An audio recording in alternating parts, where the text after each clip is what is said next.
so much for being here. My name is Zach Robbins. I'm a cannabis attorney and general counsel to the Minnesota Hemp Association, and privileged to open up this second day of the conference. So thank you so much for being here. We have an excellent panel for the next hour or so, the state of the hemp union. So purpose of this next hour is to dig in deep, talk about some of the issues facing the industry. We have an all-star panel in front of you. And before I hand it off to each of them for an intro, I'll just add that the purpose of this hour is to educate ourselves. So please feel free to jump in with questions. Want to keep this as interactive as possible. Would just state that I don't think we have a roving mic, so if you do ask a question, just please be loud. So I'm just going to hand it off to the folks to introduce themselves one by one. I'm going to start off with Joe Radinovich. Well, thanks, Zach. My name is Joe Radinovich. I'm the Executive Director of the Minnesota Hemp Association. We represent everybody from seed to sale here in the state of Minnesota. I'm happy to be here now. Thanks.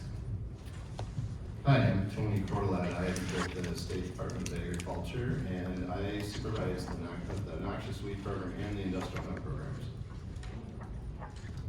Good morning, I'm Professor George Weidland with the University of Minnesota Department of Plant Biology, and been studying cannabis genetics and hemp since 2002. Hi, I'm Margaret Wiatrowski, and I am from the Minnesota Department of Agriculture, and I'm the hemp program coordinator. Good morning, my name is Sarah Wellington. I'm the founder of the Minnesota Hemp Farmers and Manufacturers Association, which is a 501c3 based on the education and science of hemp. My name is Matthew Kaiser. I'm on the advisory board of the Minnesota Hemp Farmers and Manufacturers Association. My primary passion is the agriculture aspect of growing hemp, and the focus in that being regenerative agriculture practices. Thank you all. So, as a part of my list of a dozen or so questions that I'm going to go through, I wanted to drill pretty deep into where we're at with the 2018 Farm Bill in terms of turning that into final guidelines from the USDA. But before we start digging in deep into the specific details, I think it's important just to cover what has transpired, meaning Farm Bill 2014 was passed. That's what kicked off this hemp revolution. But then, of course, was hopefully improved by the Farm Bill 2018. So I'm just going to hand it off to the panel to discuss some of the high-level changes that took place in the 2018 Farm Bill, just so we can set up a foundation here for this discussion. So would anyone like to address some major changes in the 2018 Farm Bill? I guess that puts me in the place to start with.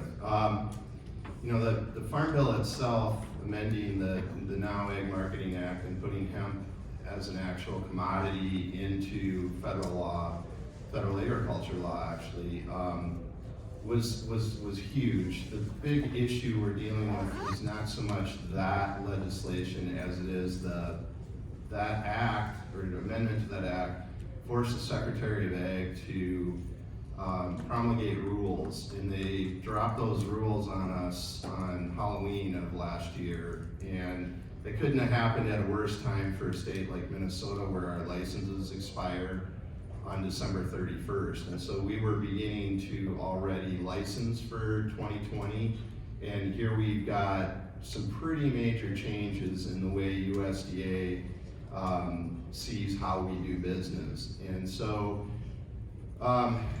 without going into too many of those specifically, it really revolves around time of getting out to fields and testing, the number of fields we have to test, and just how we test and how we sample. And we were kind of moving in the industry as a whole amongst states from a regulatory perspective, especially with the kind of advent of CBD type agriculture, and the fact that those genetics are still fairly unstable, and those are the plants that are more likely to go over the 0.3 level, to try to create some sort of remediative effort where farmers who are signing up, buying a license, trying to do everything by the book and are not trying to, grow a controlled substance aren't being penalized for, being 0.4 or 0.5. And we're kind of stuck right now not being able to do any of that. Matter of fact, the rules are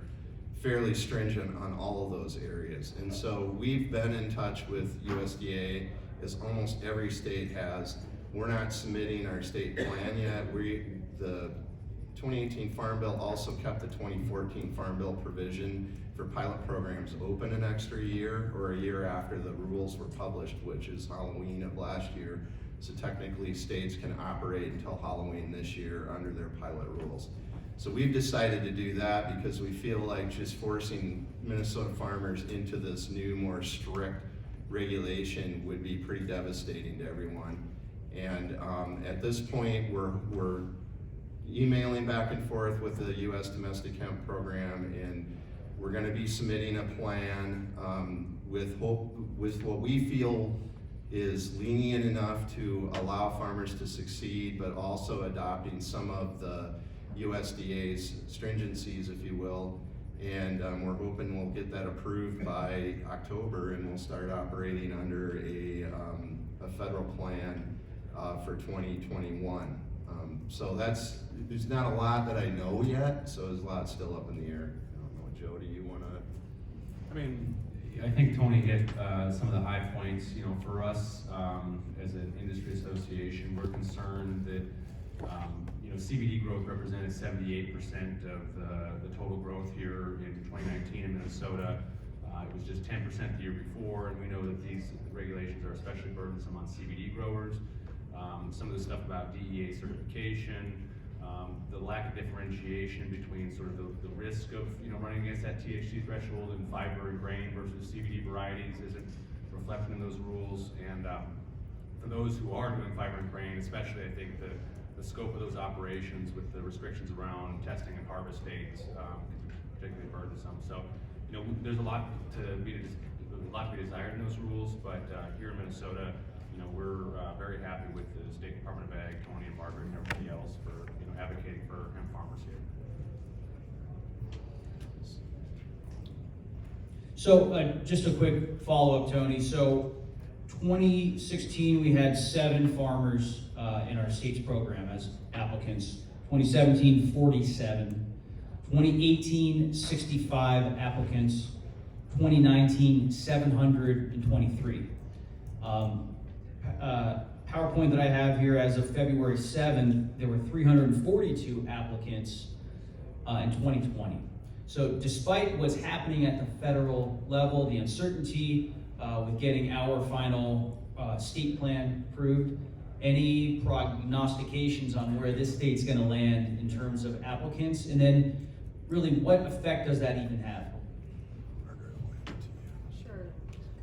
So that those statistics are a little misleading in that when the 700 something number is actually the number of grower license applicants and processor license applicants. So one person who would have applied for both licenses would have been counted twice. So since then I've tried to make it a little more accurate. It was actually like a little over 500 applicants. So that would be 500 individual people that applied for a license in 2019.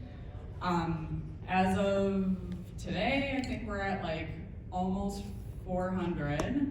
And there's another month left of our application period. So the application deadline for this year is March 31st.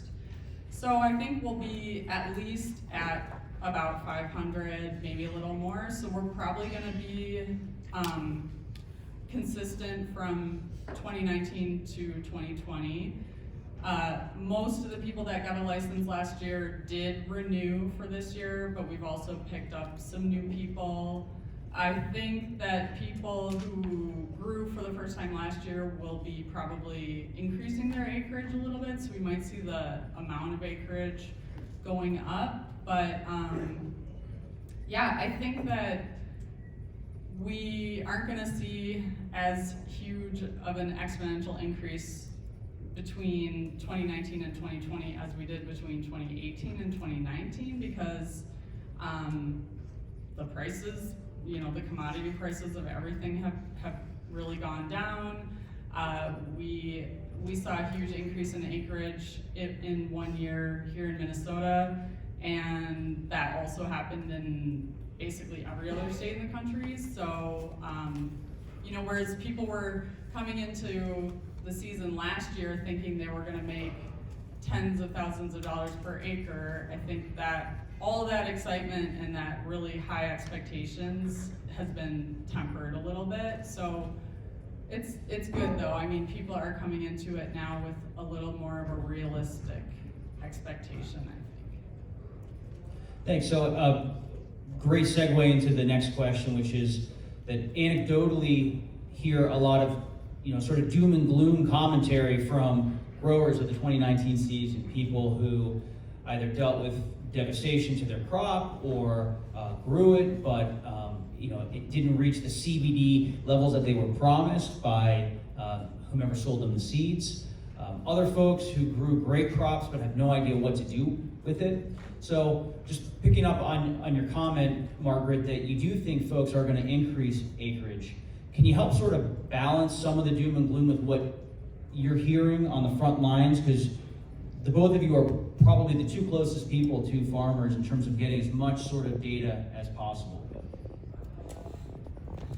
Yeah, I mean, that's true. We get a lot of data and we talk to a lot of farmers, but they also don't. So we get their grower reports in December, and usually at that point it's really a terrible time of year to try to get data about the year because most people have just gotten it all in storage in a stable condition, and they're looking at the prices that are out there, and they're thinking they don't want to sell at this moment.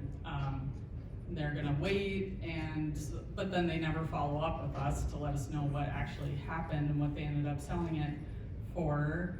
But I think that I just think there was a really unrealistic expectation maybe a year ago, and so people who had their sights set at that very high price point that they were gonna make were disappointed, but there still is money to be made. If you're a farmer and you grow traditional crops like corn and soybeans, you're gonna, if you grow hemp, you'll make money. It will just be another crop in the rotation. Do you guys wanna?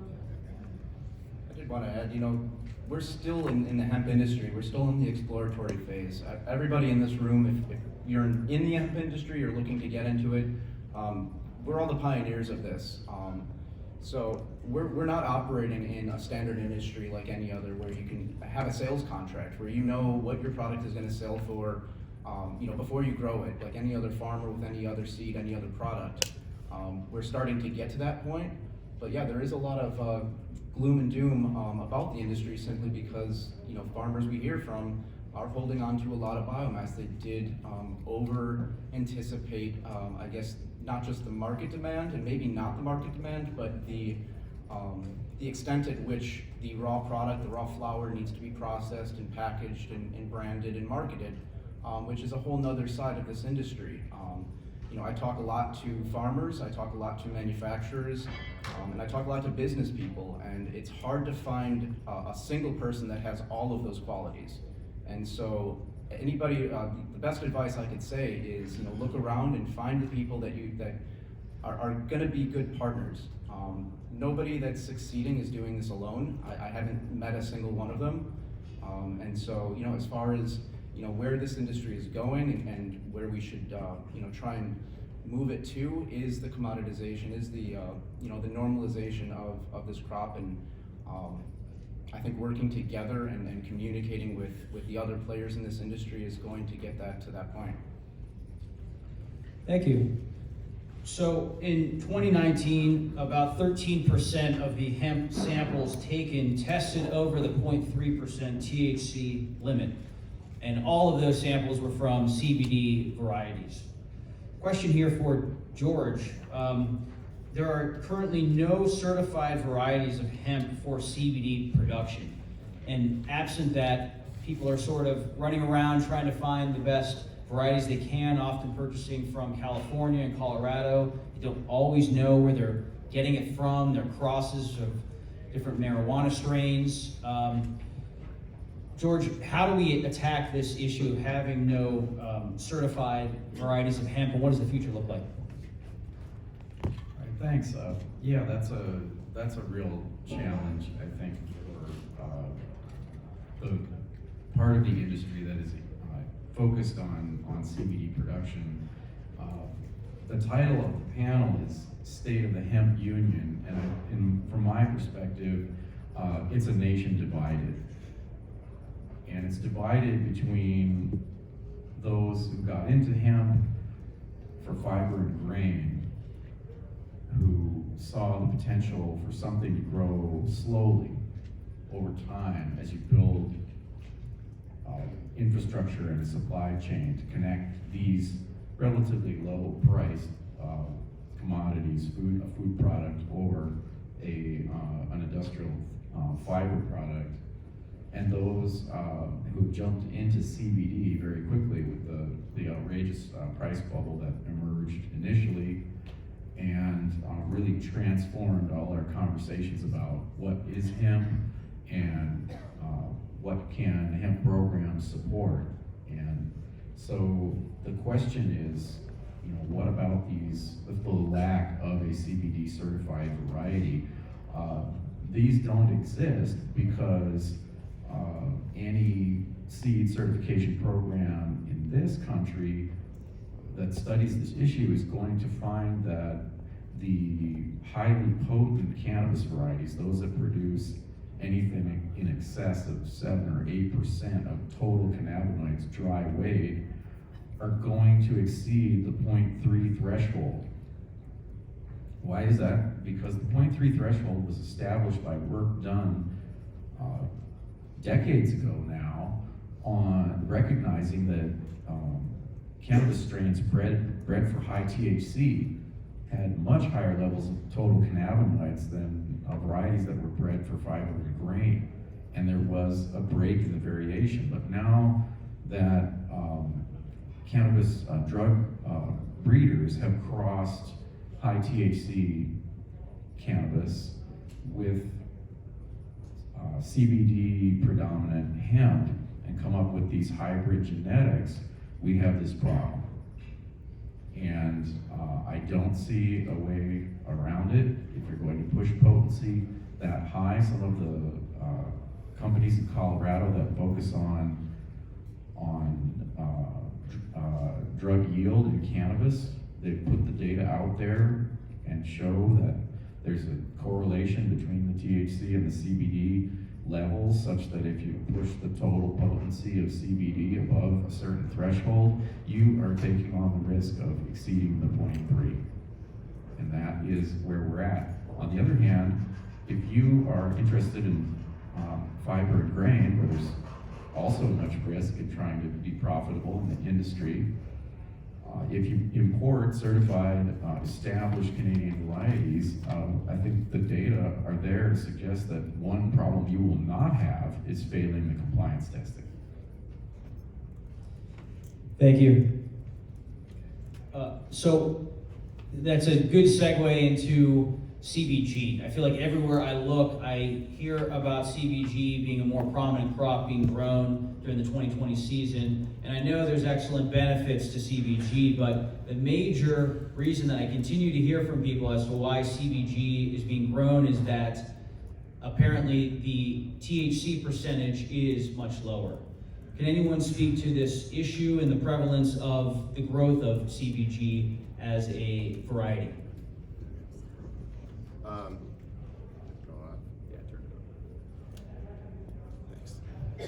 I'm not an expert on cannabinoids, but what I want to add, and maybe one of you guys can fill in the gaps to the specific question. One thing to remember, the 2014 Farm Bill, 2018 Farm Bill, and what it did, as well as in Minnesota and most other states. Their state, hemp acts, which were initially called industrial, were written for grain and fiber. They still are. The Hemp Agricultural Marketing Act that has now the federal law, the only thing it really did to, in my opinion, even recognize cannabinoid development in the hemp industry was it kind of expanded on the definition of hemp by adding derivatives and extracts and so forth. It did nothing else for regulators to say, oh, you're doing CBD? Okay, we're gonna make an exception here, here, and here. And I think hemp growers want that, and that's just not gonna happen. The reality right now is that the rules are written for exactly what George said, these decades-old fiber and grain varieties that don't even come close to the 0.3 number. And so, kind of back to Zach's question, you're seeing all kinds of new cannabinoids come up. And the way I look at this, I serve on several cannabinoid committees in the state of Minnesota because there's all kinds of stuff going around nationally and within our state. There's hemp, there's medical cannabis in Minnesota under state law, and then there's the specter of recreational. And really, if you follow what happened in the hemp industry, and I'm not telling you guys anything you don't know, you saw about 2 or 3 years ago, marijuana companies in California, Colorado, and Oregon who couldn't operate outside of their state lines, couldn't get banks to take their money, take advantage of the hemp definition, and begin to start doing exactly what the marijuana industry was designed to do, extract cannabinoids. It's not that you can't do it out of hemp, I get that, but you can't with the regulations the way they are and not have an enormous amount of risk. So I just want to add that I don't know how CBG and all that is going to affect your THC level and what those plants are like, but I think it goes back to what George said. When you're trying to get the best concentration level per flower to that extractor that's going to give you top dollar for it, you're pushing your THC up too. Anybody else want to? I do want to comment on the CBG and just any other novel cannabinoids that are going to be coming out, and as breeding techniques get more refined. And it's a problem that we're dealing with right now with a bottleneck in our extraction processes. A lot of farmers, I'll say it again, are hanging on to a lot of biomass simply because it's not able to be processed. It's not able to be processed affordably, or just not at all. And I think that what I predict and what I see going to be happening with CBG is along the lines of the same thing, because for each extraction facility, they have one line of equipment dedicated to what they're doing, and what they're doing is CBD.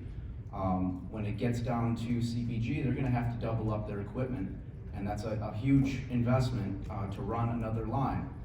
I think we're going to be seeing a lot of the same bottlenecks coming in the future for CBG. CBN, whatever the cannabinoid, 100 other cannabinoids, as we start isolating them and extracting them and finding plants that provide high levels of them, we're bouncing from bubble to bubble. And so, advice-wise is have a storage plan for your CBG. Have a storage plan for any of your flowers, if that's the condition that you're going to be keeping them in. Because extraction is going to take a long time to catch up with the amount of biomass that's simply being grown.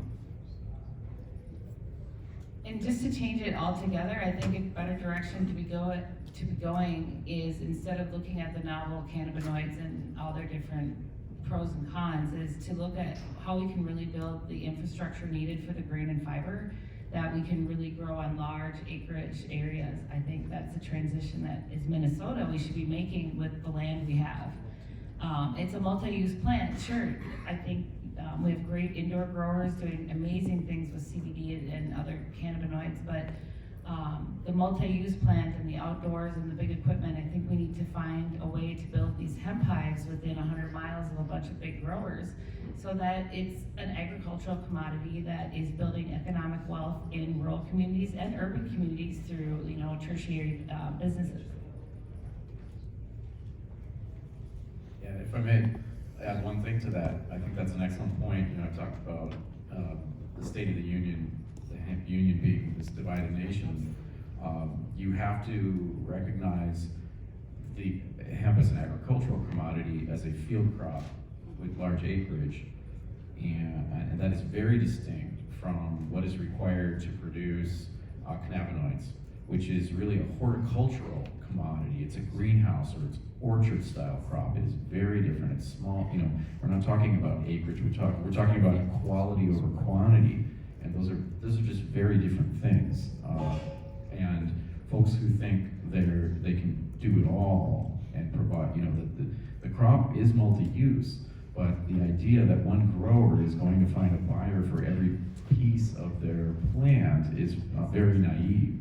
And so I think it's a great point that we really have to, you know, you have to think very broadly about what you're trying to achieve if you're going to participate in the growth of the industry.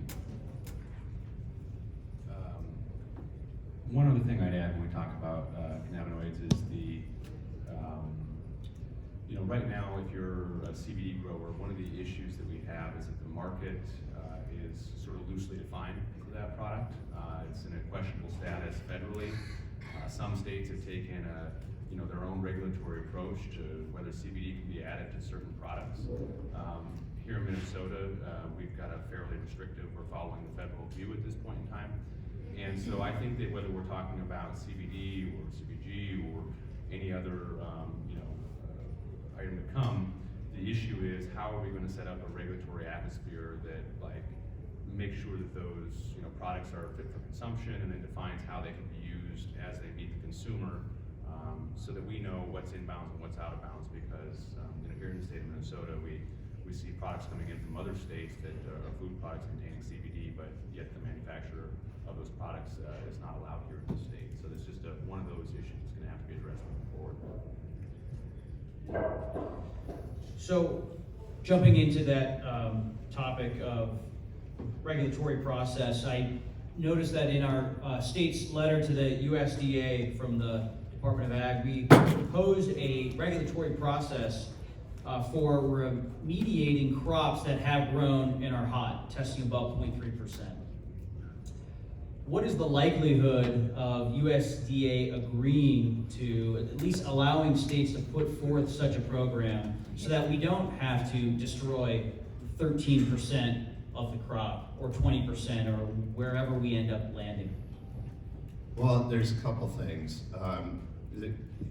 First of all, direct to your question, there's right now USDA, and I don't want to sound like I'm beating up on them. These are folks that just found out they inherited hemp about a year ago.